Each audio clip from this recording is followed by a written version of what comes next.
네, 하나님 말씀 히브리서 11장 23절입니다.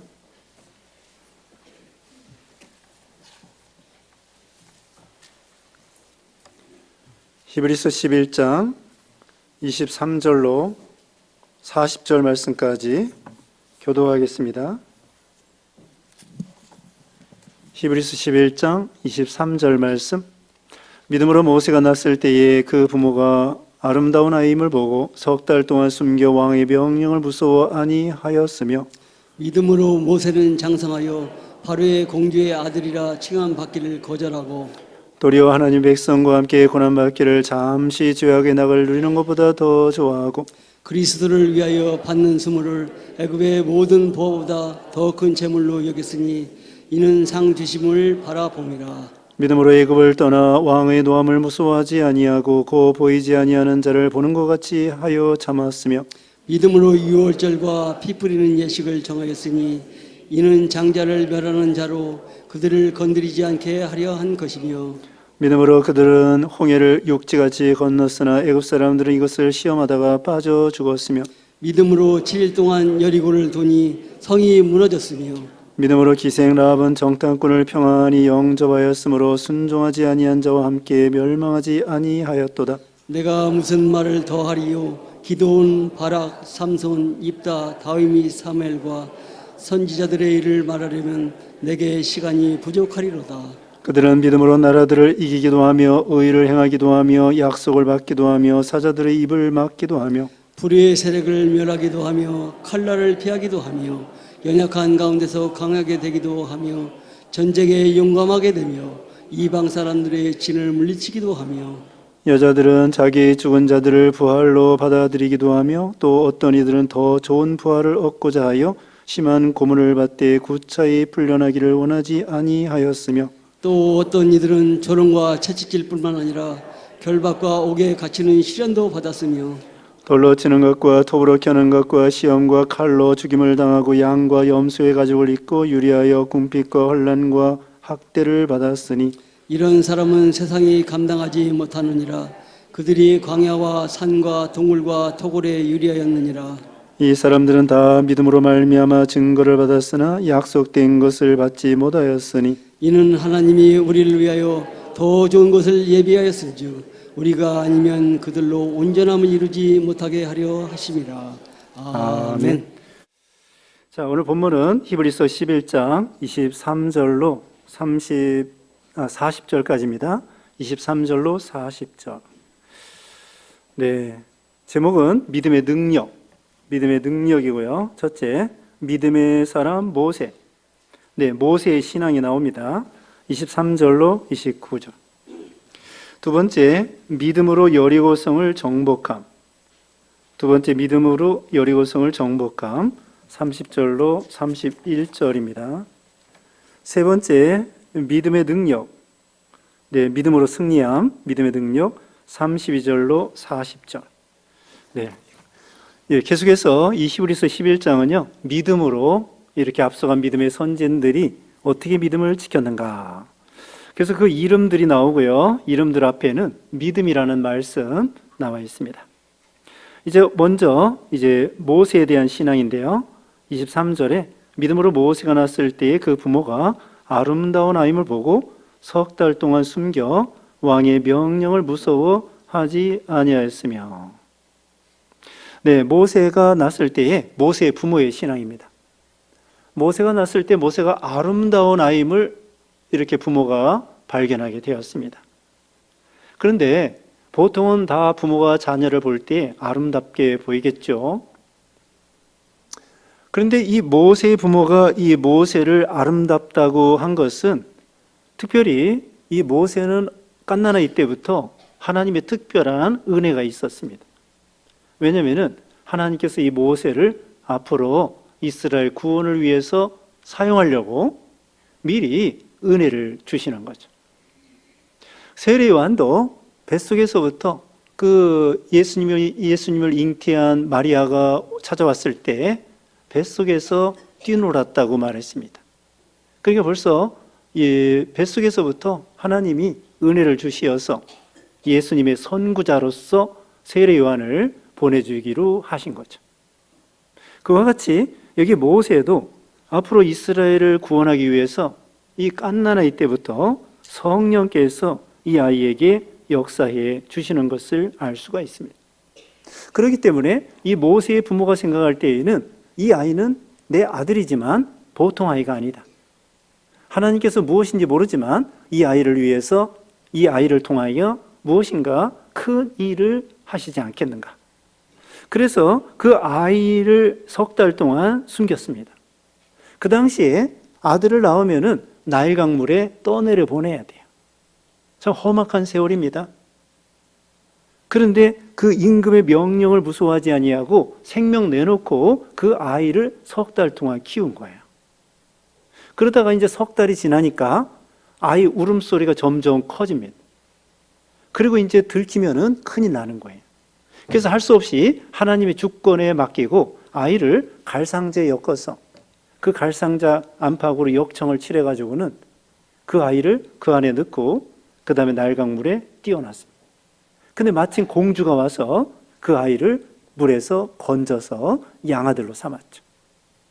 그러니까 그 공주의 아버지는 이 모세를 이제 아들들, 이스라엘 아들들을 다 죽이는 그런 사람인데 그 자기를 죽이는 그 왕궁에 모세가 가서 공주에게 보호를 받아가지고 이렇게 40년 동안 거기서 사는 거예요. 그러면서 모세는 40년 동안 믿음을 지켰죠. 그래서 모세를 건진 다음에 유모를 구했는데 모세의 어머니를 모세의 누이 미리암이가 공주에게 소개해 주었습니다. 그래서 젖될 때까지 한 3, 4년을 그 모세를 위해서 기도해 주며 양육한 거예요. 그래서 우리는 히브리인이다, 선민이다, 가나안 땅에 들어가야 된다. 이 서너 살이면요 그 알아듣습니다. 아이들이요 서너 살 정도 되면은 뭐 큰 지혜는 없지만 그래도 중요한 것은 아이에게 그 가르칠 수 있어요. 3살 버릇이 80까지 간다는 말 있잖아요. 그게 틀린 말이 아닙니다. 3살 될 때까지, 3살 이후에 이 어렸을 때의 교육이 무척 중요한 거예요. 그래서 이 젖될 때까지 이 신앙 교육을 한 거죠. 그러니까 이 모세의 부모의 신앙은 생명 내놓고 아이를 지키고 그 다음에는 신앙으로 교육시키고, 그래서 3, 4년 동안 젖될 때까지 배운 그 신앙의 교훈을 그 궁중에 들어가서 혼자 믿음을 지키는 거예요. 옆에 있는 사람들은 다 우상 섬기는 사람들입니다. 자기 혼자 누가 계속해서 죄송합니다. 누가 계속해서 가르쳐 주는 거 아니에요. 그냥 서너 살 때까지 배운 거 그걸 가지고 40세까지 믿음을 지킨 거죠. 주위에서는 잘못된 우상, 또 잘못된 친구들, 잘못된 문화, 그리고 그들의 사고방식은 무엇입니까?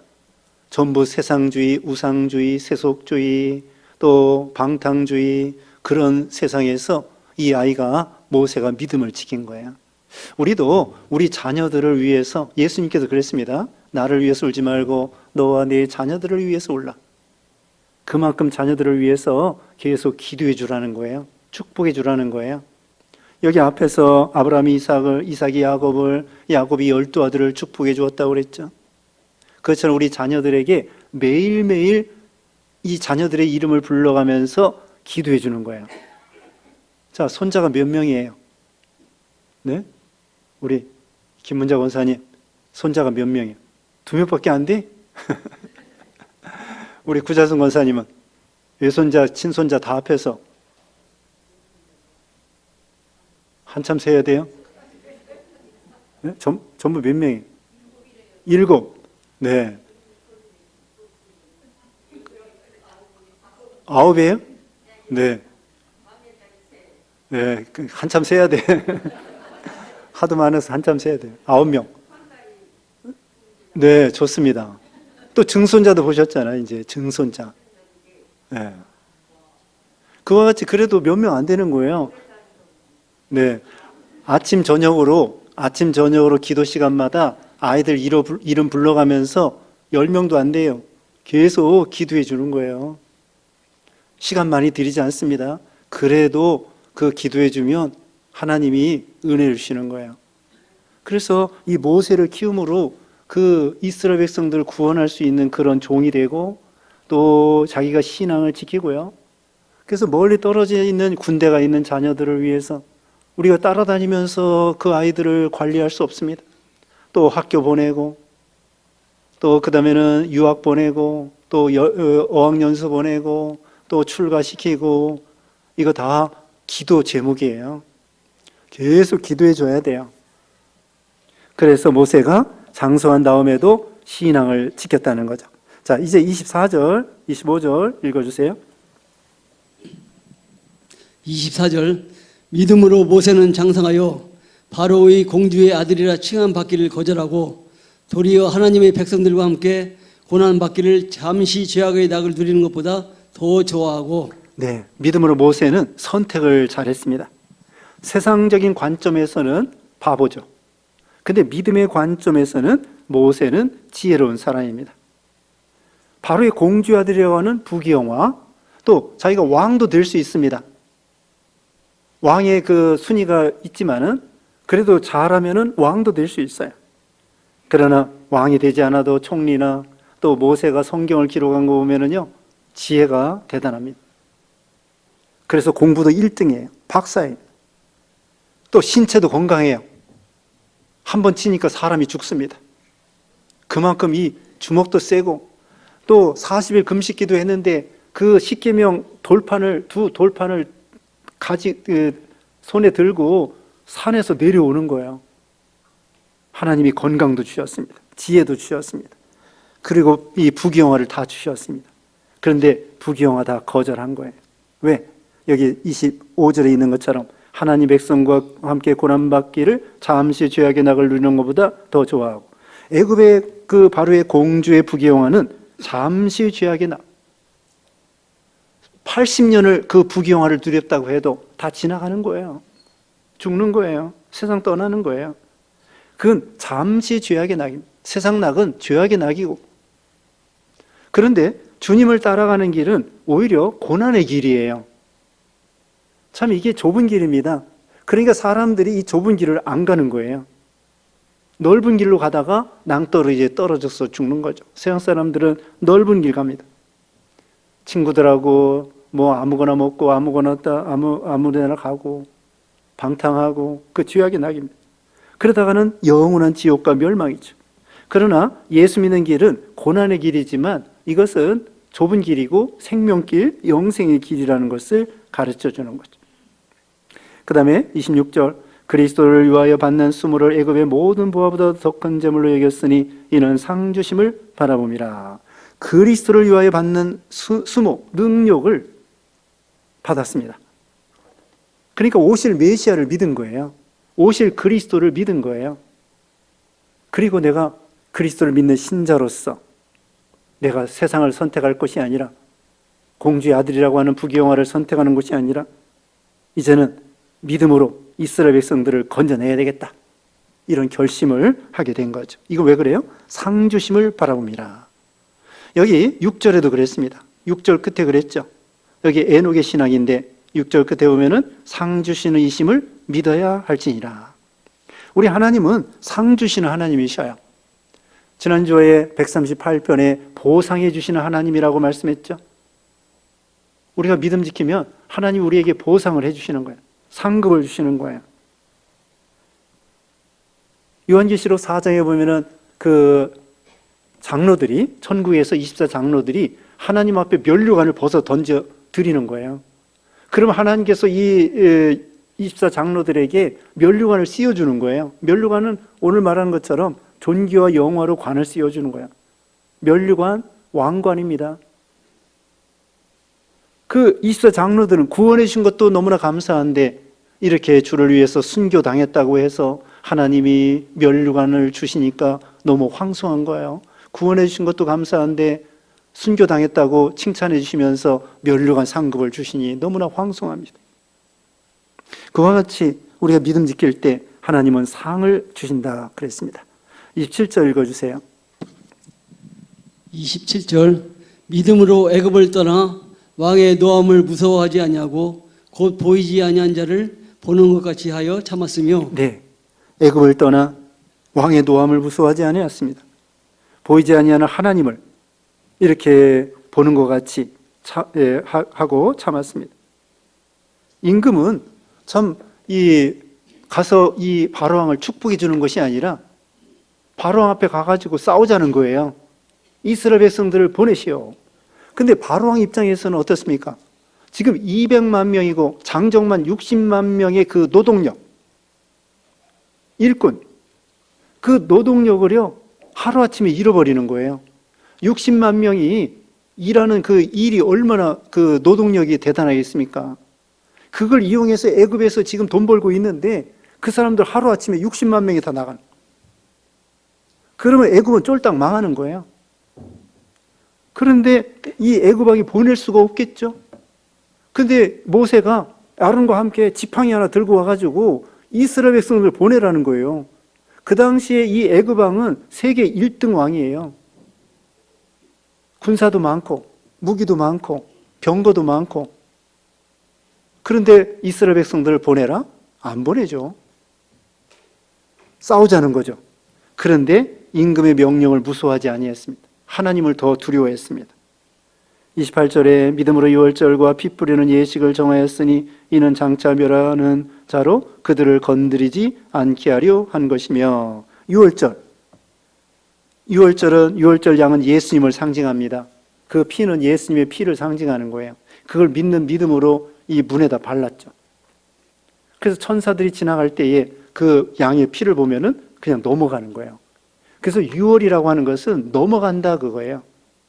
영어로는 패스오버, 넘어간다. 유월, 넘어간다. 월경, 월담이라고 그러죠. 담을 넘어간다, 월담. 그것처럼 이 유월이라고 하는 것은 넘어간다. 천사가 볼 때 피를 보고서는 넘어가는 거예요. 죽이지 아니하고. 믿음으로 유월절 예식을 행했습니다. 이건 오실 그리스도의 그 유월절 양 되시는 예수님을 믿는 거죠. 그 다음에 29절에 믿음으로 그들은 홍해를 육지같이 건넜으나 애굽 사람들은 이것을 시험하다가 빠져 죽었으며. 믿음으로 홍해를 건넜습니다. 모세가 믿음으로 기도하니까 홍해가 갈라졌습니다. 자, 그때 이 물이 이렇게 쫙 갈라져서 벽이 됐는데 그 가운데를 통과한다는 것도 믿음으로 통과하는 거예요. 의심할 수 있습니다. 지금은 갈라졌지만 우리가 이게 통과하기 전에 물이 합해지면 어떡하나? 물결이 우리를 함몰시키면 어떡하나? 그렇게 이 이스라엘 백성들은 의심하지 아니하고 믿습니다 하고서는 홍해를 끝까지 건넜다. 그런데 애굽 사람들은 어때요? 야, 이거 지나가다가 이거 무너질 거야. 그렇게 하나님을 시험하다가 애굽 사람들은 뒤따라오다가 다 죽고 말았습니다. 믿음으로 건넌 거예요. 그 다음에 30절 읽어주세요. 30절 믿음으로 7일 동안 여리고를 도니 성이 무너졌으며. 네, 이거 여호수아 이야기입니다. 여호수아가 하나님 명령대로 여리고성을 무너뜨릴 때 하루에 한 바퀴씩 엿새 동안 돌고 이래 되는 날 7바퀴 돌았습니다. 이것은 완전히 순종하는 거예요. 그래서 믿음은 순종이에요. 하나님의 약속의 말씀을 믿고 그대로 몸으로 순종하는 것이 믿음입니다. 앞에서도 내 자손이 하늘의 별과 같이 많아지겠다, 아브라함에게. 그걸 믿고 순종한 거예요. 그리고 노아에게 앞으로 홍수가 일어날 거니까 방주를 지어라, 믿은 거예요. 그리고 믿을 뿐더러 어떻게 했어요? 방주를 실제 졌어요. 그러니까 나중에 드디어 비가 오게 되었습니다. 구원받았습니다. 여기도 여리고성 6바퀴 돌고 그 다음에 7바퀴 돌고 완전 순종입니다. 완전 순종. 그런데 자, 일에 되는 날 7바퀴 돌을 때 6바퀴쯤 돌으면은 한 13분지 12 정도는 무너져야 되는데 안 무너지는 거예요. 그러니까 참 이 믿음을 평가할 때에 끝까지 믿어요. 끝까지. 6바퀴 더하기 7바퀴 13바퀴를 완전히 돌면서 외칠 때에 그때서야 여리고성이 무너지는 거예요. 끝까지 믿어야 돼요.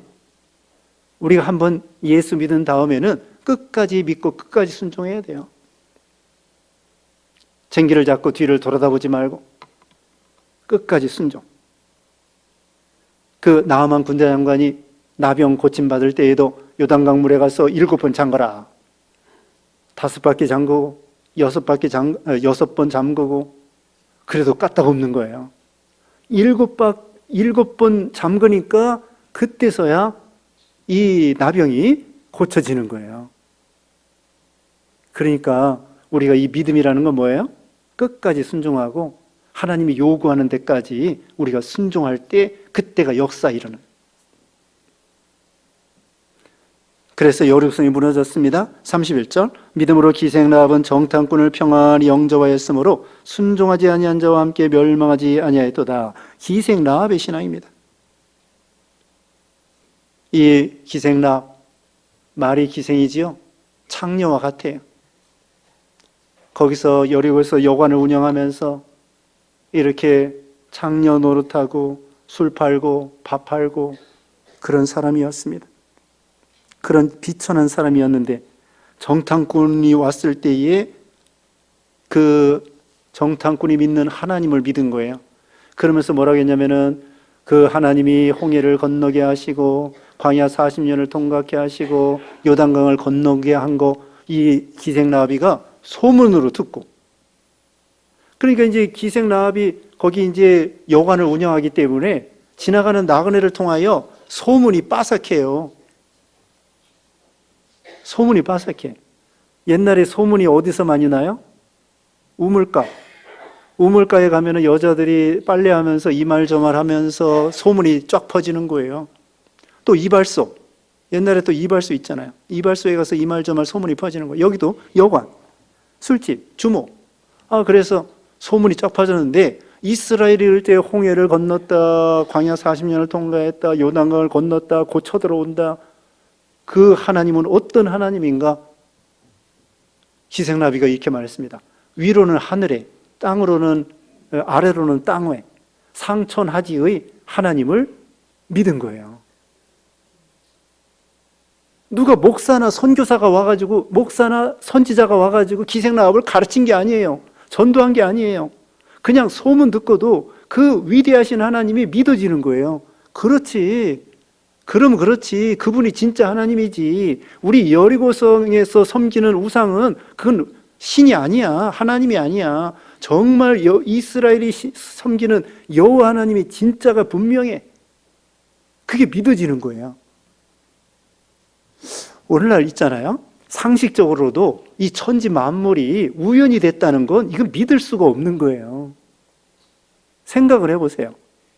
그게 믿는 것이 웃기는 얘기예요. 우연이 됐다. 어떻게 태양이 우연이 되고 달이 우연이 되고 사람이 우연이 되고, 네? 어떻게 우연이 됩니까? 그걸 우연이라고 생각하는 사람이 웃기는 얘기고 바보예요. 이 우주가 얼마나 세밀하고 얼마나 위대하고 얼마나 대단하고 별들이 얼마나 많고 은하계 안에 1000억 개의 별이 있는데 그 은하계가 1000억 개가 있다는 거예요. 1000억 곱하기 1000억이에요. 별들이 얼마나 많아. 그리고 지구가 누가 돌리는 것도 없는데 지구가 하루에 한 바퀴씩 돌고 또 1년에 한 바퀴씩 태양을 돌고 태양은 또 우주를 돌고, 아니 무슨 에너지로 그렇게 돕니까? 그게 우연이라는 거예요? 사람이 우연이 돼요? 우리 사람이 얼마나 정밀한데, 네? 우리 사람이 얼마나 정밀합니까? 여러분 잘 때 내가 이제 숨 쉬어야지. 그래서 숨이 쉬워지는 거예요? 내가 심장이 뛰어야지. 심장이 그래서 뛰는 거예요?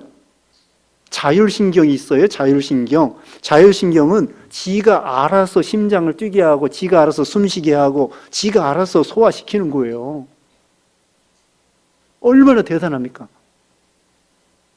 헤겔이라고 하는 철학가는요, 인간 정신을 연구했어요. 헤겔은 인간 정신을 연구했어요. 근데 정신이 어디서 생겼는지 모르겠다는 거야. 그렇지. 예수 안 믿으면은 정신이 어떻게 생겼는지 모르는 거예요. 하나님이 창세기 1장에 다 나와요. 하나님의 형상대로 우리 사람을 만들어가지고 생기를 우리에게 또 불어넣었다는 거예요. 그런데 유명한 철학가 헤겔은요, 정신이 참 이게 위대한데 이 정신이 어디서 왔는지 모르겠다. 그걸 연구하는 사람이야. 대단한 철학가예요. 사람이 어떻게 정신이 이게 생길까? 엄마 아빠를 통해서 오는데 정신이 언제 들어갈까? 우리가 말하면 영혼이 언제 들어갈까? 이거 모르는 거지. 근데 성경에 의하면 하나님의 형상대로 우리를 창조했다고 그러고 하나님이 숨을 불어넣어가지고 우리에게 생기를 넣어주셨다고 그러고 성경을 보면요 다 알아요. 다 안다기보다도 아는 거예요. 자, 그러니까 이 창조주 하나님 이걸 이 세상 잘 살펴보면은요 우연이 아닙니다. 하나님이 만드신 거예요. 얼마나 신기합니까? 요새는 양자역학이라는 게 있다고 그래요. 양자역학. 양자를 연구하는 거예요. 그래서 양자 컴퓨터는요, 지금 컴퓨터보다도 엄청나게 빨라가지고 계산하는 거, 다른 거 뭐 몇백 년, 몇천 년 계산하는 것도 양자 컴퓨터를 발명하면은 그것을 가지고 몇 초 안에 연산, 계산이 된다는 거네요. 그래서 암호 같은 것도 다 풀어버리고.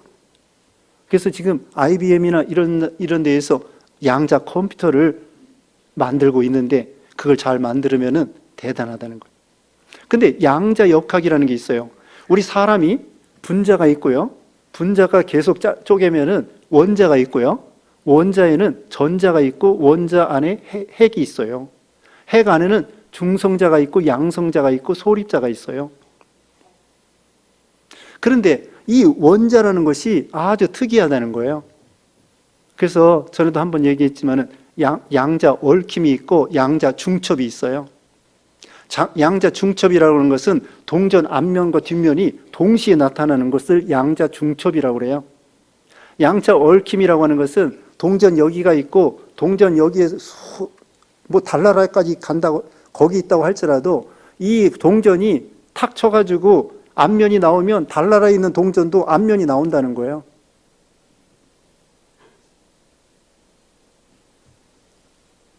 참 신기하죠? 어떤 그런 이 양자 세계에서는 이쪽에 동전을 탁 치면은 달나라에 있는 아무리 떨어져 있는 곳에서도 그게 얽혀가지고는 딱 쳐서 동전의 앞면이 나오면 수만 킬로 떨어져 있는 데서 동전 앞면이 나온 그게 양자 얽힘입니다. 그래서 이런 모든 것이 신기하다는 거예요. 죽었느냐 살았느냐가 동시에 존재한다는 거예요. 네? 죽느냐 사느냐가 동시에 존재한다는 거고 이 양자의 세계는. 그래서 사람들이 아인슈타인도요 이 양자에 대해서 믿지 못했대. 아인슈타인도 이 양자의 세계를 믿지 못했다고 합니다. 자, 저도 잘 몰라요. 그냥 들은 풍월입니다. 자, 그만큼 하나님은 이 세상을 정밀하게 만드신 거예요. 우연이 아닙니다. 그래서 우리 사람은 뭘 아는 것 같아도 모르는 거예요. 그러니까 이 소크라테스는 너 자신을 알라고 했잖아요. 자기가 모른다는 것을 아는 것이 지혜라는 거죠. 이 우주에 대해서 알아야 얼마나 알겠습니까? 죽음에 대해서도 몰라요. 공자도 그랬습니다. 제자들이 우리가 죽으면 어떻게 될까요? 그러니까 공자가 말했습니다. 아니 살아있는 이 세계도 잘 모르겠는데 죽은 후를 내가 어떻게 알겠느냐? 공자가 그 사람이 솔직한 사람이에요. 아니 살아있는 현상 세계도 나 다 모르겠는데 죽은 후를 내가 어떻게 알겠느냐? 그게 솔직한 거예요. 성철 스님은요 죽을 때 그랬습니다. 나는 지옥 간다 지옥 간다. 솔직한 거예요. 잘 깨달은 거예요. 성철중은 잘 깨달은 거예요. 그렇지만 지옥 갔지요. 자기가 지옥 갈 줄 알았어요. 세상적인 지혜가 있기 때문에 내가 죄가 많구나. 근데 예수 믿지는 않았기 때문에 구원받는 방법을 몰랐던 거죠. 참 안타까운 일이죠.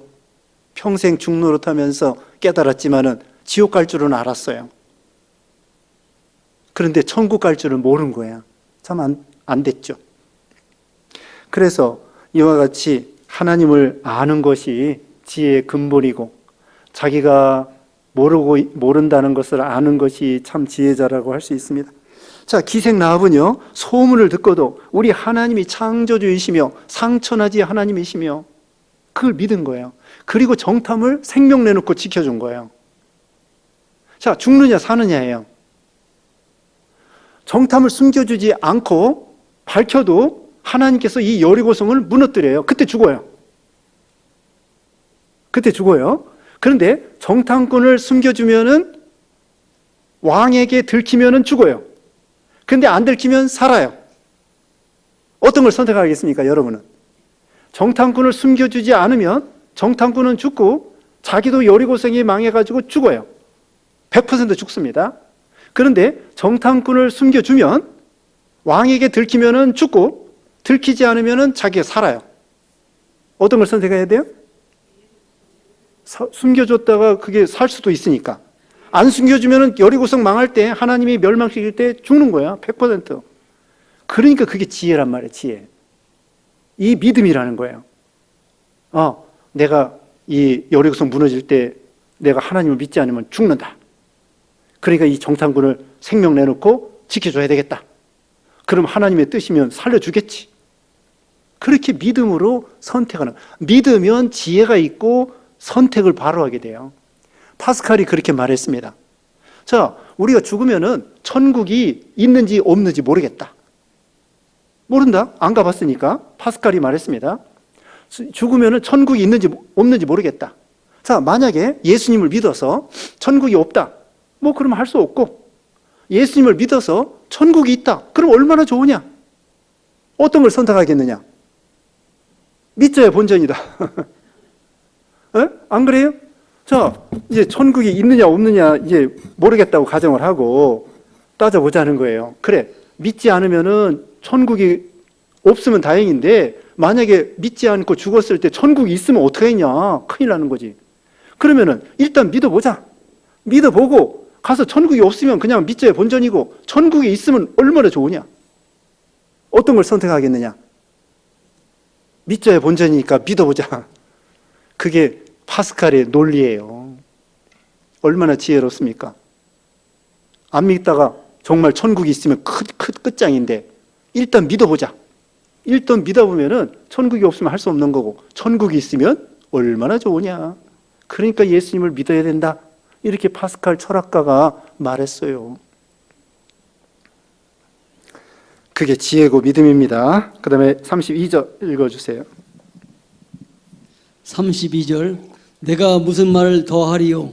기드온, 바락, 삼손, 입다, 다윗 및 사무엘과 선지자들의 일을 말하려면 내게 시간이 부족하리로다. 네, 기드온 미디안을 300명 용사를 가지고 미디안을 이겼습니다. 바락은 가나안 왕을 이겼습니다. 오전 시간에 말씀했죠. 송축하라는 말씀이 바락이야, 바락. 이건 축복한다, 찬양한다 이런 뜻이에요. 이름이 참 좋죠. 저기 이름 그런 사람 있어요. 주찬양이라는 사람 있어요. 탈북자 중에 주찬양. 이름이 참 좋습니다. 주찬양. 여기도 바락도 찬양이라는 말이에요.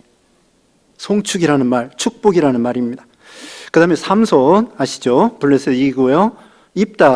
입다는 암몬을 이긴 사사고요. 그 다음에 다윗 잘 아시고, 사무엘 선지자들의 일을 말하려면 내게 시간이 부족하리로다. 33절 읽으세요. 33절 그들은 믿음으로 나라를 이기기도 하며 의를 행하기도 하며 약속을 받기도 하며 사자들의 입을 막기도 하며. 네, 나라들을 이기기도 하며, 블레셋도 이겼습니다. 그리고 약속을 받기도 하며, 자녀들에 대한 약속 이런 것도 받고, 사자들의 입을 막기도 하며. 누굽니까? 삼손도 있고 다윗도 사자를 다윗의 신하들인가요? 그 다음에는 또 다니엘 같은 분 이렇게 이겼습니다. 그 다음에 3, 4절 불의 세력을 멸하기도 하며 칼날을 피하기도 하며 연약한 가운데 강하게 되기도 하며 전쟁에 용감하게 되어 이방 사람들의 진을 물리치기도 하며. 자, 불의 세력을 멸하신 분이 누구예요? 사드락 메삭 아베느고죠. 그 다음에 칼날을 피하기도 하며, 다윗이나 이런 분들, 그 다음에 연약한 가운데서 강하게 되기도 하며, 엘리야가 로뎀나무에 쓰러졌다가 또 강하게 되기도 하고, 전쟁에 용감하게 되어 이방 사람들의 진을 물리치기도 하며, 35절, 여자들은 자기의 죽은 자들을 부활로 받아들이기도 하며, 또 어떤 이들은 더 좋은 부활을 얻고자 하여 심한 고문을 받되 구차히 풀려나기를 원하지 아니하였으며. 자, 여자들이 자기 죽은 자들을 부활로 받아들이기도 하며, 이거 뭐죠? 사르밧 과부가 아들이 죽었을 때 엘리야가 살렸습니다. 또 수넴 여자가 아들이 죽었을 때 엘리사가 살려주었습니다. 그 다음에 더 좋은 부활, 이건 뭐냐? 더 좋은 부활은 예수 믿으면 무조건 부활해요. 예수 믿으면 무조건 부활하는데, 이것은 믿음 지키다가 순교자의 부활입니다. 주를 위해서 고난 많이 받은 그런 신자의 부활이 더 좋은 부활이 되겠습니다. 36절, 또 어떤 이들은 조롱과 채찍질 뿐 아니라 결박과 옥에 갇히는 시련도 받았으며, 조롱을 당하고 예레미야와 같이 또 구덩이에 옥에 갇히기도 했습니다. 그 예레미야. 또 결박을 당하기도 하고. 37절, 돌로 치는 것과 톱으로 켜는 것과 시험과 칼로 죽임을 당하고 양과 염소의 가죽을 입고 유리하여 궁핍과 환난과 학대를 받았으니, 돌로 치는 것을 당하고, 스가랴 또 아벨이나 이런 분들, 톱으로 켜는 거, 전설에 의하면 이사야 선지자가 톱으로 켜서 순교를 당했다고 합니다. 시험과 칼로 죽임을 당하고 양과 염소의 가죽을 입고, 그렇게 유리하고 방황하고 궁핍하고 굶주리는 거예요. 믿음 지키다가 이런 어려움을 당했습니다. 38절, 이런 사람들은 세상에 감당하지 못하느니라. 그들이 광야와 산과 동굴과 토굴에 유리하였느니라. 다윗도 도망 다녔죠. 세상 사람들이 우리 믿는 신자들을 감당하지 못한다는 거예요. 이해할 수가 없습니다. 아니, 이 짧은 세상에서 노세 젊어서 노세, 달도 차면 기운하니, 뭐라고 하는 거예요 이제? 달도 차면 기운하니, 노세 젊어서 노세. 네. 늙어지면 문노하니. 네. 또 예전에 보면 대포집이라고 하고, 대포가 뭔지 몰랐어요. 그랬더니 큰 사발을 대포라고 한대요. 그리고는 또 젓가락을 두드리면서 노세 하고 그러죠. 그러면서 우리를 이해 못하는 거예요. 아니, 짧은 세상에서 그렇게 놀다 가야지 저렇게 교회 가가지고 주여 하고 그러면서 그렇게 헛사느냐고 그렇게 조롱을 합니다. 근데 세상 사람들이 우리를 감당하지 못합니다. 신앙을 배반하라고 일제시대 때 고문하고, 또 공산주의 시대에 고문하고, 예수님을 부인하라고 그렇게 고문하고, 그래도 끝까지 믿음 지키는 거예요. 최골로 목사님은 몽둥이를 맞으면서 맞을 때마다 예수 천당, 맞을 때마다 예수 천당. 너는 어떻게 맞을 때마다 예수 천당이냐? 나는 예수님이 여기까지 꽉 차 있어가지고 때리고 흔들으면 예수 천당이 나온다고 그렇게 얘기를 했대요. 박건준 장로님은 일제시대에 순교당했는데 일본 국회의사당 가가지고 안희숙 여사와 함께 이 삐라를 뿌리면서 일본 회개하지 않으면 망한다. 그러면서 예수님 믿으라고 그렇게 이 일본 의사당에 그렇게 잠복해 들어가가지고는 이렇게 가서 외쳤다고 합니다. 그분이 이제 일제시대의 감옥에 갇혀가지고는 그렇게 말했습니다. 자, 화락이 결성실하고 꽃은 떨어져야 열매를 맺고, 인사 입천국이다. 사람은 죽어야 천국에 간다. 꽃은 떨어져야 열매를 맺고 사람은 죽어야 천국에 간다. 그러면서 순교를 당했다고 합니다. 39절, 이 사람들은 다 믿음으로 말미암아 증거를 받았으나 약속된 것을 받지 못하였으니. 자, 이걸 잘 해석을 해야 됩니다. 이게 무슨 말인가 하면요, 이 사람들은 다 믿음으로 말미암아 증거를 받았어요. 마음의 증거를 받았습니다.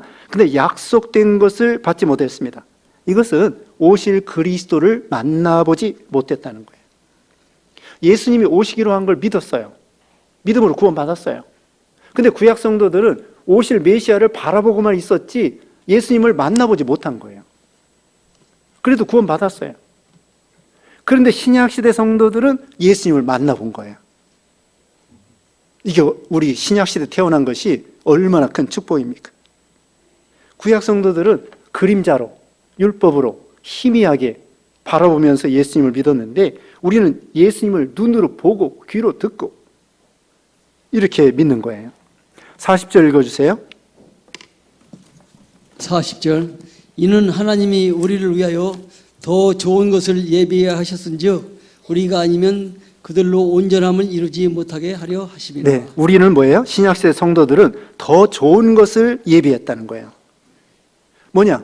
우리에게는 예수님 직접 오셔서 구체적으로 어떻게 죽으시고 어떻게 말씀하시고 어떻게 병 고쳐주시고 어떻게 십자가에 죽으시고 죽으실 때 어떻게 하셨고 3일 만에 어떻게 살아나시고 너무나 명확하게 우리는 보고 믿는 거예요. 그리고 보혜사 성령을 보내주시어서 우리 마음에 깨닫게 해주셔요. 믿어지게 해주셔요. 이게 대단한 축복입니다. 구약시대는 성령께서 특별한 사람에게만 임한 거예요. 근데 신약시대에는 믿는 모든 신자에게 강력하게 보혜사 성령이 임하신 거예요. 그러면서 그들로 온전함을 우리가 아니면 그들로 온전함을 이루지 못하게 하려 함이라. 우리가 있어야 그들이 온전하게 된다는 거예요. 이건 뭐냐? 구약시대에는 기초작업을 하는 거예요. 우리 신약시대 성도들은 기초작업 위에다가 빌딩을 짓는 거예요. 그런데 기초작업은 잘 됐어요. 구약 성도들이 기초작업을 잘 했는데 신약 성도들이 이 건물을 짓지 아니하면은 이 기초작업의 의미가 없는 거예요. 그런데 기초작업을 한 가운데 우리 신약시대 성도들이 건물을 잘 멋있게 지면은 기초작업의 의미가 있고 사람들이 칭찬하는 거예요. 저렇게 높은 건물을 짓는 거 보니까 기초가 대단해. 저 롯데월드, 저 롯데타워가 123층 맞죠? 123층 555m. 저 건물 멋있네. 랜드마커? 그런 거네. 그 다음에는 뭐예요? 야, 저 기초작업이 얼마나 잘 됐으면 저렇게 높이 올라갈까? 그거예요. 자, 우리 신약시대 믿음을 잘 지키잖아요? 이 구약 성도들 믿음에 대해서 배웠습니다. 신약시대 믿음을 잘 지키고 빌딩을 잘 지으면은 구약 성도들이 야, 대단했구나. 그들이 앞서가면서 믿음 잘 지켰구나. 그 진가를 칭찬해 준다는 거예요. 다시 읽어볼게요. 우리가 아니면 그들로 온전함을 이루지 못하게 하려 하심이라. 우리 신약시대 성도들이 믿음을 잘 지키면 구약시대 성도들도 또 다 같이 영광, 칭찬을 받게 되는 거죠. 구약시대에는요, 진리가 희미했습니다. 예수님이 오시기 전이기 때문에 그림자로 하나님을 섬기고 나무와 풀과 지프로 집을 짓는 거예요. 나무로 기껏 져야 몇 층까지 질 수 있을까요? 중국 같은 데 가면은 5층도 짓더라고요, 나무로. 또는 탑은 뭐 10층 이렇게 나무로 집을 져요. 그런데 이제 신약시대에는 이 빌딩을 짓는 거랑 같은 거예요. 구약시대 성도들은 기껏해야 나무로 5층, 뭐 10층을 짓는다고 하는데 신약시대에는 마치 철근, 콘크리트, 뭐 세멘트 이런 걸로 해가지고 뭐 120층도 질 수 있는 그런 격이 된 거예요. 얼마나 재료가 풍부합니까? 보혜사 성령 보내주셔. 또 구체적으로 예수님이 죽으시고 살아나 주셔. 진리가 너무 명확하고 대단하다는 거죠. 재료가 너무나 좋은 거예요. 구약시대 성도들은 재료가 희미해요. 신약시대 성도들은 재료가 너무나 좋아요. 그런데도 신약시대의 성도들이 믿음을 못 지켜가지고 1층 져놓고 딸랑딸랑 잘했다 하고 돌아다니. 그러면 안 되겠죠? 120층도 질 수 있는데 구약시대 성도들도 나무를 가지고도 믿음을 잘 지켰는데 그렇게 재료가 좋은 이때에 1층만 져놓고 괜찮다 하고 돌아다니면 되겠습니까? 고층 빌딩을 져야지. 믿음을 잘 지켜야지. 네, 이렇게 구약 성도들의 믿음을 보여주면서 우리 신약시대 성도들에게 믿음을 잘 지켜라 이렇게 말씀하는 것입니다. 기도하겠습니다. 거룩하신 하나님 감사합니다. 구약의 성도들이 희미한 진리를 가지고도 이렇게 믿음을 잘 지켜서 오늘 본문의 말씀 여러 믿음의 선진들, 또 지난 시간에 지지난 시간에 믿음의 선진들에 대해서 배웠습니다. 이제 신약 시대에 우리 예수님이 직접 오셔서 구속 완성해 주시고 보혜사 성령 보내주시고 진리 구속 완성해 주신 이 재료를 가지고 믿음을 잘 지켜서 우리를 통하여 구약의 성도들도 칭찬을 받고 의미가 있는 그런 신앙이 되게 하시고 한 주간 동안에도 세상에 나가 살 때에 하나님의 영광의 그릇들이 되게 하시고 가정에도 평안을 주시고 직장과 사업과 학업과 모든 면에 형통하게 해주셨기를 원하옵고 예수님의 이름으로 기도드리옵나이다. 아멘.